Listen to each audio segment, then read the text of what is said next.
safe here.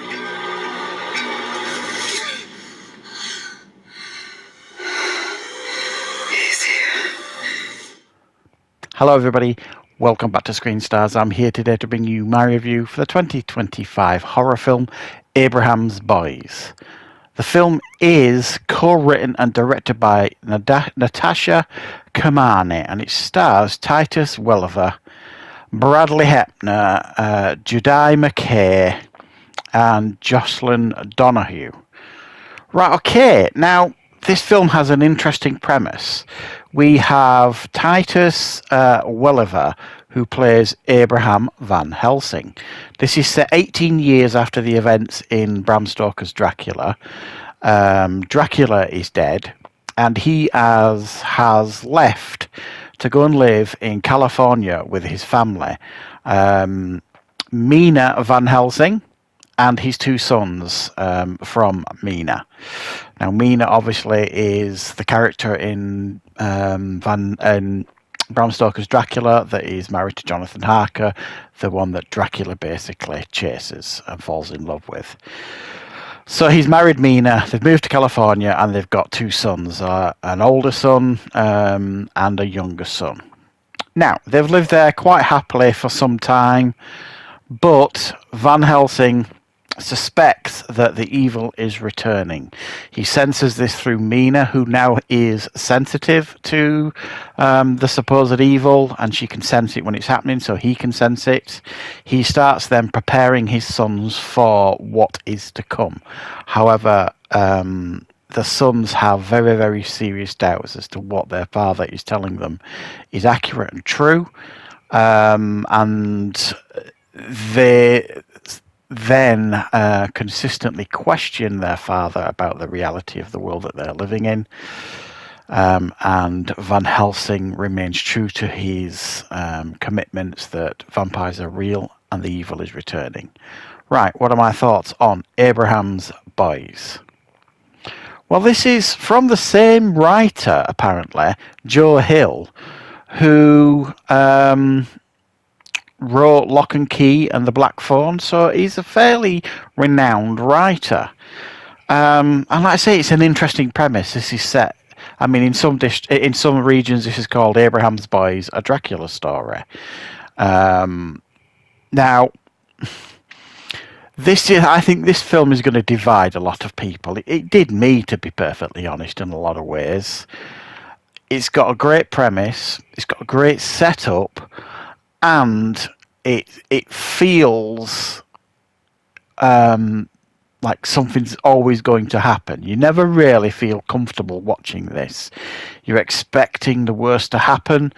The father is trying to prepare his sons for what is coming, what is going to happen, teaching them his skills, obviously, at slaying vampires. But there's also something that kind of holds you back. This is a film that I think is, well, I think some of the low scores I've seen for this, I kind of understand why they're giving seriously low scores for this, because you do kind of feel a bit cheated. You watch the whole thing, and like I say, it's got strong performances. I mean, Titus Welliver has done a lot of stuff. He's a very, very good actor. And that's it. It's got quite a renowned writer going behind the scenes and everything. So it's got an interesting premise. It's got strong performances, and it's made quite well. The film, no issue at all with the direction or anything like that. And there's some quite nice cinematography going on. It feels quite authentic and and grounded in its own reality.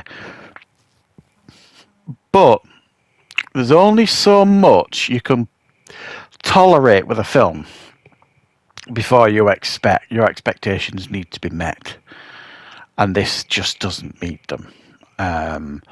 It doesn't even come close, in my opinion. Now, I'm not one of these. Sometimes I like films that subvert your expectations. They'll show you one thing and give you another. Sometimes they can be a really pleasant surprise, and it can kind of flip a film on its head. This is a film that tries to do that, subvert your expectations, give you one thing, show you one thing, and give you another. But it does it in such a way that it feels like you've had a slap across the face, and it feels like, well, you just kind of think, have I just wasted my time with this? Is it someone that's, I don't know, trying to take a beloved story and kind of mold it into something else, and turn, strong literary characters into something else? I don't know. It almost feels like the kind of playing with characters and kind of messing with their legacies in a lot of way. That might sound a bit drastic, but yeah, I honestly, by the end of this, I felt a bit, oh, is that it? Is that all we're getting? It's actually more of a coming of age story for the sons, the eldest son in particular. It I struggle to actually categorize this as a horror. It's more of a thriller stroke family drama in many ways. There's so much family dynamics going on here, and don't get me wrong, there are some grisly moments here. And when they take on the meaning that they do when you've seen the conclusion of the film, they're even more grisly, I suppose. And that's probably where maybe you could argue the horror comes from.